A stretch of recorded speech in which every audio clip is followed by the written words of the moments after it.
Good morning to one and all. On behalf of Philosophy family, I extend happy greetings to all the students, scholars, and teachers of philosophy across the country to be connected with the special webinar meant for the students and research scholars of philosophy.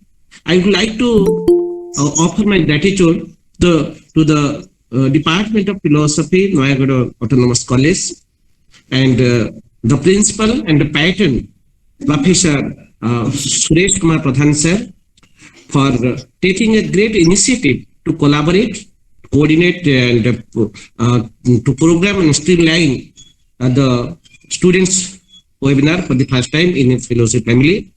It's my honor to welcome Professor Suresh Chandra Pradhan sir, the patron and the principal of Autonomous College, to inaugurate this noble program, noble event. In the inaugural session, Ms. Tanushree Patel, Mr. Ashirbad Das, Ms. Harshita Swai, Ms. Basanti Goranaik, and Ms. Pujarchana Bhanti will present their papers. I welcome all the students and scholars. I welcome the learned Professor Dr. Kailash Chandra Das, Dr. Anup Rai, Dr. K. Omnaran Rao to act as the judges of this event. I welcome the sponsor, Professor Seshadri, Dr. Anup Rai, Savani Misra, and Dr. Joydev Jena for their commitment for Philosophy family and for the cause of students. Principal joint. Sir, principal joint. I welcome my hearty gratitude and pranam goes to Professor Suresh Kumar Das, Suresh Kumar Pradhan, the principal and patron of the program. I will invite him to inaugurate the program. And before that, I must say that our gratitude go to all the sponsors and the judges of the program. I welcome them on behalf of Philosophy family. The principal architect of this entire program is Professor Pramod Kumar Das, the head Department of Philosophy, Noyagoda Autonomous College. He is with us, and I welcome I will welcome Madam Swarnalata to be associated with us, and I welcome Madam Sasmita Moduli, a faculty member, Noyagoda Autonomous College, to be with us to propose gratitude to all the participants and teachers at the end of this program.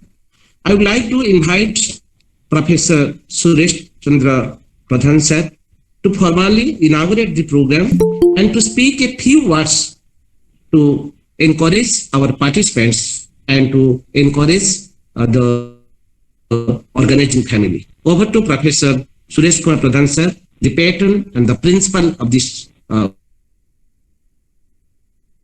Autonomous College. Sir, pranam sir. Sir. Over to Professor Pradhan sir. Suresh sir. Yes. Sir, pranam. Please formally inaugurate the program and speak a few words for the noble cause of Philosophy family. Now, am I audible to all? Yes, sir. Yes, sir. So I welcome all on behalf of me and my college and my philosophy department to this national webinar. And this is a webinar competition in which we have participated to create awareness among the students as well as the related personalities in this area, that means philosophy society or philosophy family, about what the actual situation in our society, that means in our circumference. I have nothing to say about this. I again thankful to all the sponsors, judges, and the resource persons to who have attended this webinar, and I think this type of webinar will increase the wisdom of the students and make them to go towards a successful life in our society. Thank you all. Thanks so much, sir, for your inspiration and encouraging words for the students and participants and the viewers of this program. And the Fellowship family will be indebted to you for your dedication and commitment for Fellowship family. Pranam, sir. Thank you. Thank you. Thank you, sir. Now, we have to go to the technical session. And now it's time to call upon the first participant of this program, the first presenter of the session, Ms. Tanushree Patel. Ms. Tanushree Patel is an undergraduate student with philosophy honors, Ravenshaw University, Cuttack, Odisha. She will present her topic on the concept of substance, a comparative study of the philosophy of René Descartes and Benedict Spinoza under the supervision of Professor Pramod Kumar Das. I welcome Ms. Tanushree Patel to read out her paper, and I think she is very conscious of the distribution of mass that is sent by our admin, Professor Pramod Kumar Das. I think she must be aware of the time limitation. Okay, now over to Ms. Tanushree Patel, the undergraduate student with philosophy honors, Ravenshaw University, to read out her paper. Over to Ms. Patel. Thank you for the opportunity, sir. Yes. Sir, am I audible? Welcome, Tanushree. Carry on. Okay, sir. So, a very good morning to one and all present over here. Highly respected juries, dignified organizing committee, esteemed sir and madam in the audience, and all the proficient speakers of today's event. This is Tanushree Patel from Ravenshaw University, pursuing BA in philosophy. And today my topic is the concept of substance, a comparative study of philosophy of René Descartes and Benedict Spinoza, supervised by Head of the Department of Philosophy, Naigaon Autonomous College, Mr. Pramod Kumar Das. So under this topic, I'll be speaking about what is substance and how is the notion of substance related to our daily life, followed by Descartes' view on substance, followed by conclusion of Descartes' view, then Spinoza's view on substance, followed by conclusion of Spinoza's Tanushree, one view. thing, we want to see you actually, how you present actually. You should put on the camera. So that would be fine. Because it has to be tested from all angles. How Okay, you sir. psychologically Sir, but let me make you aware about one thing. In hostel, we are having power cuts, so you might face some inconvenience. So sorry for that, sir. Sir, am I visible? It's fine. Yes, It's fine. yes. It's fine. It's fine, it's fine, fine. Carry on, carry on. Okay, sir. So, as mentioned, my last topic will be comparison of both the views, that of Descartes as well as that of Spinoza. So, what is substance? Does the notion of substance corresponds to reality? For a non-philosopher layman, there is nothing more obvious than the physical thing. Thus, people usually refers to particular things such as book, tree, apple, etc. as substance. But in philosophical sense, its reference is different. Substance becomes a metaphysical content dealing with the question and problem of existence. Precisely, it is that which exists by itself underlying all the change which occurs in a thing. Although the usage of the word substance ordinarily is not the same as that of the philosophical use, but it is a run-of-the-mill principle which we all experience. For instance, you dress differently when you go for your classes and you are at home. You are here the same person changing your garbs according to the varying situation and thus act as the principle of permanence underlying all the change and called substance. Whereas the converting principle, namely hairstyle, dress sense, and other alike are called accident. Hence, such metaphysical principles, especially of substance and accident that we talk of, are derived from and based on factual experiences, both the notions existing in the extramental world. Moving towards René Descartes' view on substance. Substance for Descartes is self-evident and self-determined. In his ontology, he asserts the existence of three substances, each characterized by an essence, which refers to the quality without which the substance cannot be thought or exist. The first primary substance is God, whose essence is perfection. In fact, God is the only true substance, that is, the only being capable of existing of its own. The other two substances are mind and body, that are created by God and can only exist through his ongoing act of preservation. Of these substances appeal directly to his clear and distinct perception of those essences. Mind and body are fundamentally different from one another, since we know them only through their attribute. In the discourse, Descartes presented an argument to establish that mind and body are distinct substances, where the argument moves to the fact that he can doubt the existence of material world but cannot doubt the existence of himself as a thinking thing, to the conclusion that his thought belongs to matter. Therefore, the attribute of or the essence of the body is extension and essence of mind is thought. Descartes explained mind-body interaction through pineal gland. According to him, the attribute can manifest itself in different ways or in different modification or modes. Substance and attribute can be thought without mode, but mode cannot be thought without substance or attribute. For instance, we cannot perceive figure without extension, nor imagination or will without thinking mind, but vice versa is possible. God has no modes, since there is no change in God. According to Descartes, infinity and perfection are the attribute of God. From God originates the eternal truth in a way that it does not distinguish among his power, will, and intellect. God decides what the essence of circle is, or to make 2 + 3 = 5.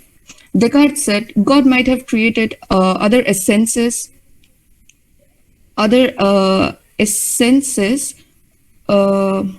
although we are unable to conceive what they might have been. Our conceptual capacity is limited to innate ideas that God has implanted in us, that allows human mind, which is also created by God, to perceive the main properties of substances.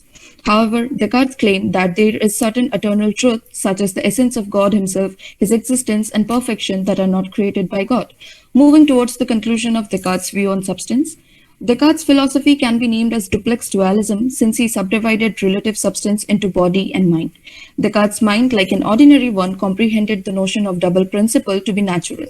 For instance, a child cannot be thought without a male and a female parent. Similarly, according to Descartes, creation cannot be imagined without mind and body. Just as the male parent cannot produce female reproductive cell and vice versa, equally, the extension cannot be explained by mind and vice versa. Thus, mind and body are said to be independent of each other by Descartes. But when question was raised inquiring the interaction between them, he addressed their interaction through pineal gland, which is not satisfactory. The problem of other mind or solipsism is a criticism that has been labeled against Cartesian interactionism. One immediate consequence of Descartes' theory is that one can only have knowledge of oneself or self-enclosed world, while the external world or other people being currently figments of imagination. If Descartes' position is rightly interpreted as solipsism, then the question that necessarily emanates from this is, do not other person also exist in the sense Descartes exists? And if they do, then it follows that they too, like Descartes, have minds. If this is the case, then a more insuperable question that inevitably arises from this answer is, what are the possibilities of our having knowledge of other mind in the same way in which we also have knowledge of our own mind? This problem of other mind that Cartesian interactionism endangered is not merely about whether other person have mind, but more technically about how we know that they do have minds. By giving substantial status to mind and body, he contradicted his own definition for substance, because substance can never be dependent on other entity for its existence. And since he ascribed the adjective relative to the term substance, conflict began.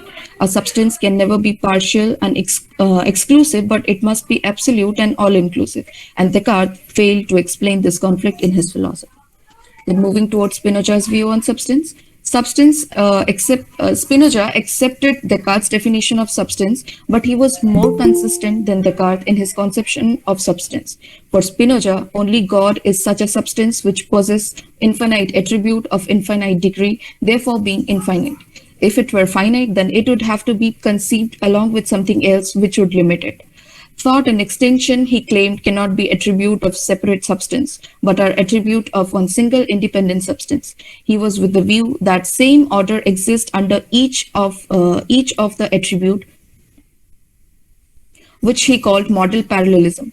God is the cause and bearer of all the qualities and events. He is the one thinking and extended substance. It is the self-caused entity and therefore called causality. It is the self-determined in the sense that all the qualities and actions follows from its own nature as necessarily as the properties of a triangle follow from the nature of a triangle.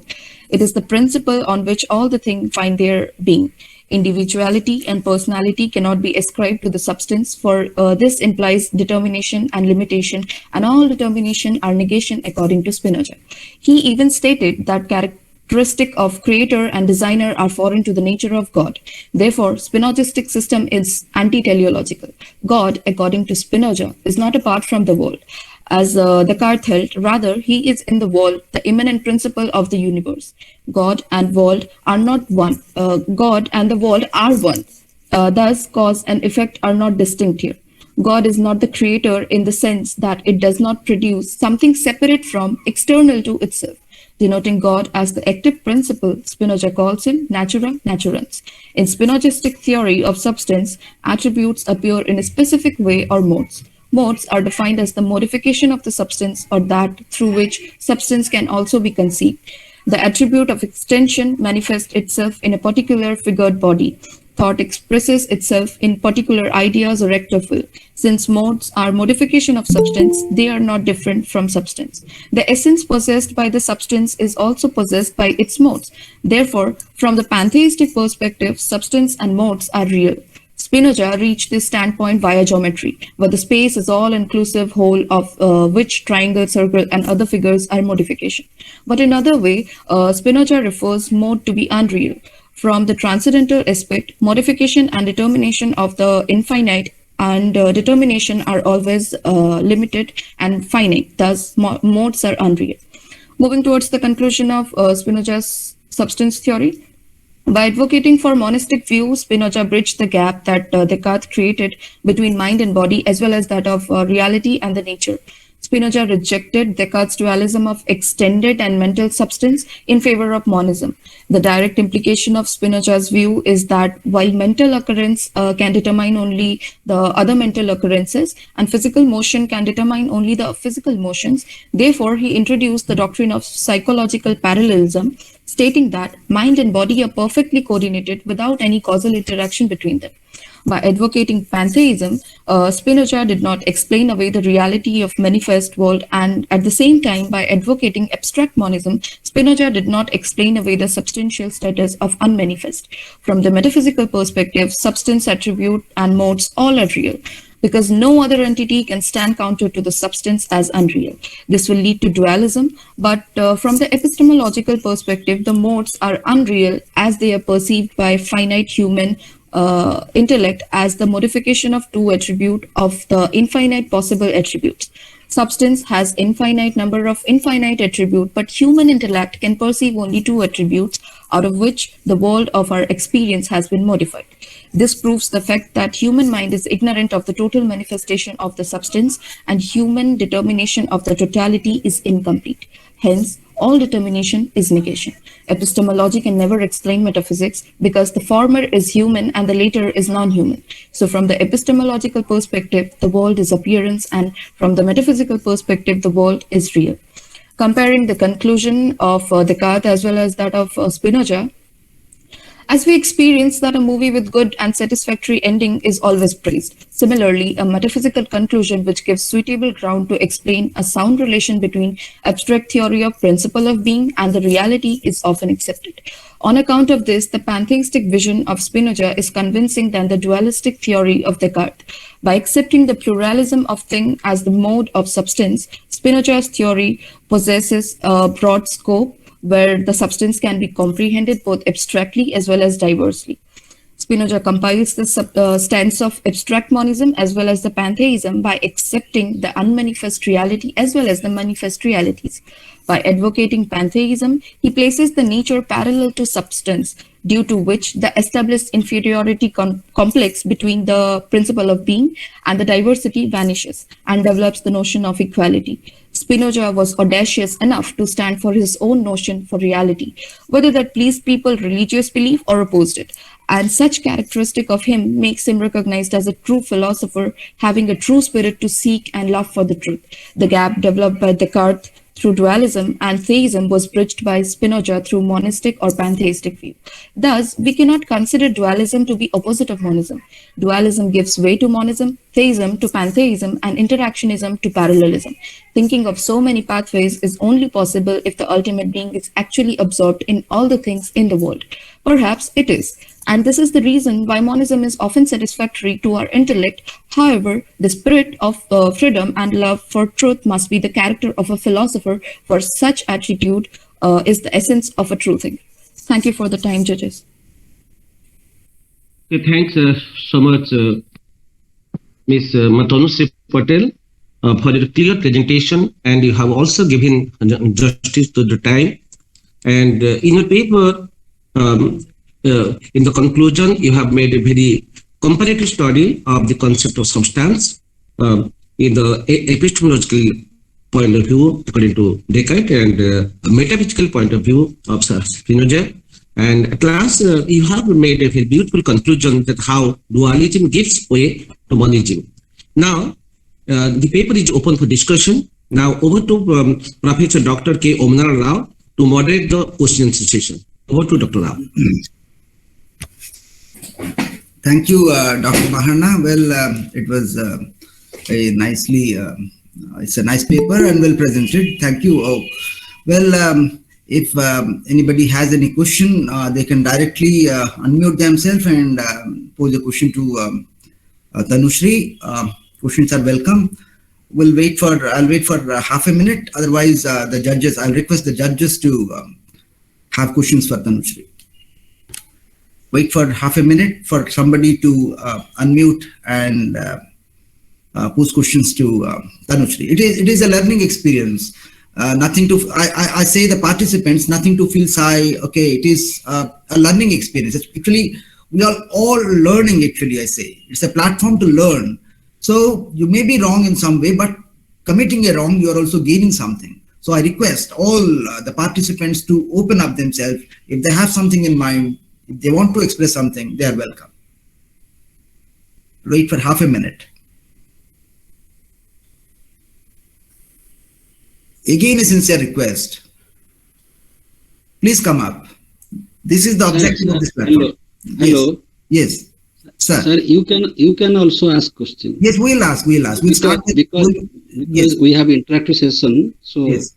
Yes. One or two questions should be asked. Yes, because nobody else is asking, and now I move on to Dr. Kailas Das sir to open up and the discussion. Okay, over to Kailas Das sir to have some questions. Then I'll move to Anup Rai sir. Then I will have my own question. If the students are not coming up, 3 questions. Yes, Kailas Das sir. Kailas Das sir. Yes, sir. Welcome, sir. Thank you. I congratulated Tanushree at the outset for very nicely presenting the idea of substance, and philosophy students are very familiar with this concept. But I will ask her how she evaluates the concept of substance. What is substance according to her own understanding?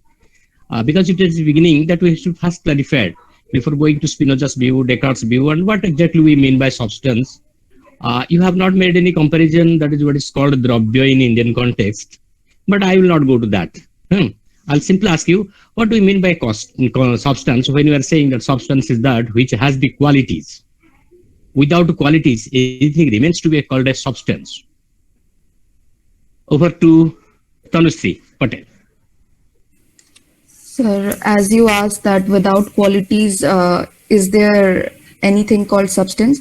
Then, sir, I would say no, because substance, according to me, is that which has essence, because without essence, a substance is not complete, and substance cannot be recognized without an essence. So that is what I would say. Okay. Okay. Anybody should ask one more question? Over to Dr. Roy, Anup Roy, sir. Thank you, Om. Tanushree, you have presented a very beautiful paper, in a very nice way. Thank you. Being a undergraduate student, presenting such a beautiful paper in such a beautiful way is deserving congratulations. Anyway, but only I won't ask exactly any question to you, but only one suggestion. While present, it is my view, of course. While presenting papers, don't read the papers. Rather, talk extempo. Keep the notes in front of you, before your eyes, but directly speaking to the camera, to the audience, I think it is better. It is a suggestion to every participant, not only to you. Okay? Thank you. Thank you, sir. Thank you, Dr. Anup, sir. Well, now I have one or two questions for Tanushree. Well, when she says Spinoza is pantheistic, so first poser is, I should know from her, in what way? How do you consider? And what do you mean by pantheism? And how do you justify Spinoza as a pantheist? Number one. Number two, going with it, and you have talked of abstract monism with reference to Spinoza. How do pantheism and abstract monism go hand in hand in Spinoza? Please, your views on that. How do you see this? Tanushree. Okay, sir. Yes, sir. So first of all, as you asked me, what is pantheism? So as the term pantheism itself says, pantheism, which is all is God. If we take it in a literal term, it means all is God. So Spinoza, what is the merit of Spinoza's philosophy is that Spinoza broadened his philosophy by accepting 2 point of views, that is the manifest as well as the unmanifest. So he didn't only accept that the reality is one and all the manifestations are appearance, but he, at the same time, he also accepted pantheism, where it says that the modifications as well as the reality both are equally real. So Spinoza, by accepting from a metaphysical perspective, when he accepted that the modification as well as the substance are equally real because they share the same essence, in this way he accepted pantheism. And when he took it from the epistemological point of view, which is a humanly point of view, and it says that the reality is only one, and whereas all the modifications are false, since they limit the infinite. So in that sense, Spinoza takes hand by hand both the perspective, and this is what the merit of his philosophy because this such point of view broadens his philosophy. Okay, thank you for the response. Well, we should move to the next speaker. So once more, a request for the participants to open up and have their own questions. Now over to Dr. Mahanak for carrying on, for inviting the next speaker.